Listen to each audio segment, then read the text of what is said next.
बिस्मिल्लाहिर्रहमानिर्रहीम। प्यारे बच्चों, आज हम नाइन्थ मैथमेटिक्स एक्सरसाइज 3.3 का क्वेश्चन नंबर 4 करेंगे।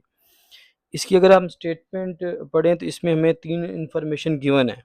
सबसे पहले ये देखें, ये एफ ऑफ एक्स गिवन है, फिर f of 3 is equal to 8 ये गिवन है, फिर f of 6 is equal to 14। ये तीन चीज़ें हमें उसने दी हुई हैं।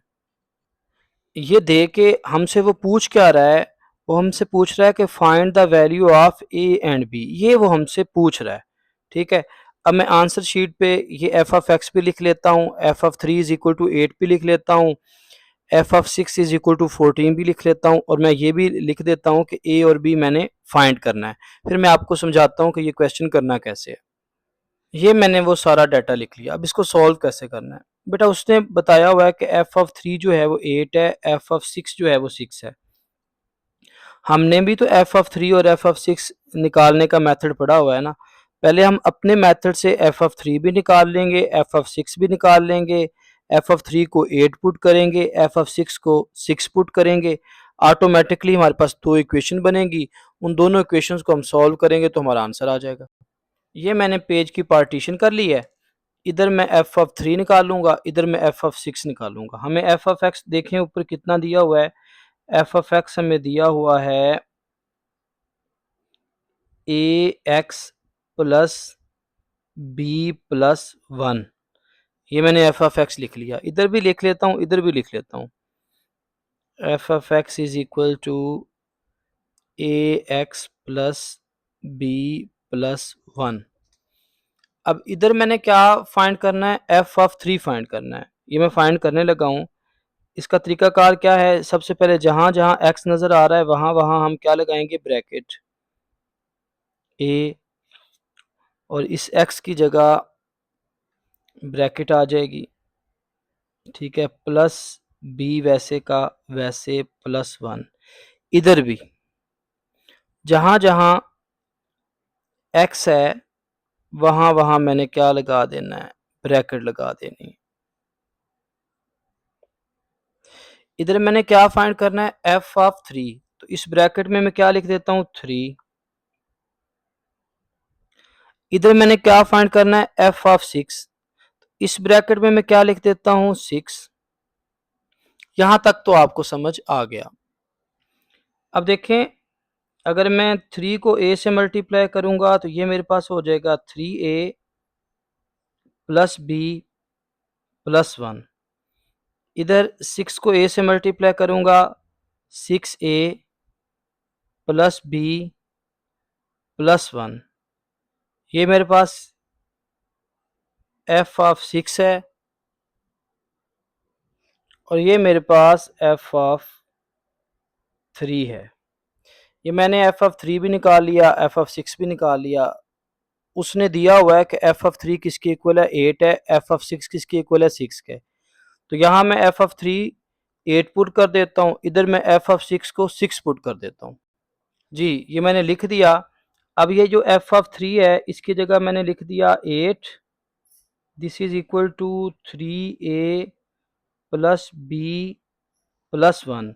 और इधर ये एफ ऑफ जो 6 है इसकी जगह मैं लिख देता हूँ 6, this is equal to 6a plus b plus 1। अब बेटा ये 1 इधर प्लस है, इधर आके माइनस हो जाएगा, तो यहाँ मेरे पास आएगा 8 minus 1, this is equal to 3a plus b. 8 में से 1 माइनस करूँगा तो 7 आएगा, this is equal to 3a plus b. Same here, ये 1 उधर प्लस है, इधर आके माइनस हो जाएगा, 6 minus 1, this is equal to 6a plus b. 6 में से मैं 1 माइनस करूँगा तो मेरे पास 5 आएगा, this is equal to 6a plus b. इसको मैं थोड़ा सा सीधा करके लिख देता हूँ। मीन मैं 3a प्लस जो b है इसको पहले लिख देता हूँ, 7 को बाद में, और हेयर 6a प्लस बी को पहले लिख देता हूँ, 5 को बाद में। अब मेरे पास ये बन गई दो इक्वेशंस। ये मेरे पास इक्वेशन नंबर 1 है, ये मेरे पास इक्वेशन नंबर 2 है। अब आप इनको माइनस कर लें। जब इनको आप माइनस करेंगे तो बी से कैंसिल हो जाएगा, हमारे पास जो है ए की वैल्यू आ जाएगी। आप इक्वेशन नंबर 1 में से इक्वेशन नंबर 2 को भी माइनस कर सकते हैं और 2 में से 1 को भी कर सकते हैं। मैंने 2 पहले लिखी है, 1 बाद में। उससे उसका फ़ायदा क्या होगा कि 6a में से 3a माइनस होंगे ना, तो a मेरे पास पॉजिटिव बचेगा। तो खैर पहले मैं इक्वेशन नंबर 2 लिख लेता हूँ। वो मेरे पास क्या है, 6a plus b is equal to 5। नीचे इक्वेशन नंबर 1 लिख लेता हूँ। वो क्या है, 3a plus b is equal to 7। अब मैंने इनको करना है माइनस, तो इनके साइन चेंज हो जाएंगे। ये प्लस है माइनस हो जाएगा, माइनस हो जाएगा। ये भी प्लस है माइनस हो जाएगा। ये जो माइनस और प्लस हैं ये बी के, ये तो आपस में हो गए कैंसिल। अब देखें 6a में से 3a जाएंगे तो पीछे मेरे पास बचेगा 3a, और प्लस 5 माइनस 7 ये मेरे पास होगा -2। 3 उधर मल्टीप्लाई हो रहा है, इधर आके हो जाएगा डिवाइड। तो मेरे पास जो a है इसकी वैल्यू आएगी -2/3। आपको उसने क्वेश्चन में कहा था a और b दोनों की वैल्यू निकालो। आपने निकाली है अभी a की वैल्यू, b की भी निकालनी है। आप इसको नेक्स्ट पेज पे करेंगे, मैं इधर ही सॉल्व कर देता हूँ ताकि आपको समझ आ जाए। ये जो आपकी a की वैल्यू आई है ना, ये आप चाहे क्वेश्चन नंबर 1 में पुट कर दें चाहे 2 में पुट कर दें, आपकी b की वैल्यू ऑटोमेटिक आ जाएगी। तो मैं जो ये a की वैल्यू इक्वेशन नंबर 1 में पुट कर देता हूँ। तो ये मैंने लिख दिया, by putting a is equal to -2/3 in equation number 1। ये इक्वेशन नंबर 1 है, जहाँ a होगा वहाँ मैं -2/3 लिख दूंगा। तो ये देखें ये 3 है, इस a की जगह मैंने लिख दिया -2/3 plus b this is equal to 7। सही हो गया।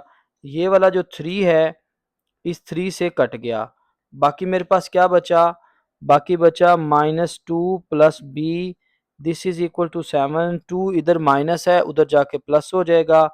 तो b की वैल्यू आएगी 7 प्लस 2। 7 प्लस 2 कितना होता है, 9। मेरे पास b की वैल्यू आ गई 9। उसने कहा था a और b की वैल्यू फाइंड करो, वो मैंने फाइंड कर दी है। तो ये हमने क्वेश्चन नंबर 4 कर लिया।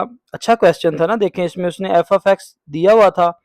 हमने सबसे पहले एफ ऑफ 3 फाइंड करना है, उसको 8 के इक्वल पुट कर देना है। फिर हमने एफ ऑफ 6 फाइंड करना है, उसको 14 के इक्वल पुट कर देना है। हमारे पास दो इक्वेशंस बनेंगी, उन दोनों इक्वेशंस को माइनस करेंगे, ए आएगा। फिर ए की वैल्यू आप इक्वेशन नंबर 1 में पुट करेंगे तो बी आ जाएगा। नेक्स्ट लेक्चर में इंशाल्लाह हम क्वेश्चन नंबर 5 करेंगे।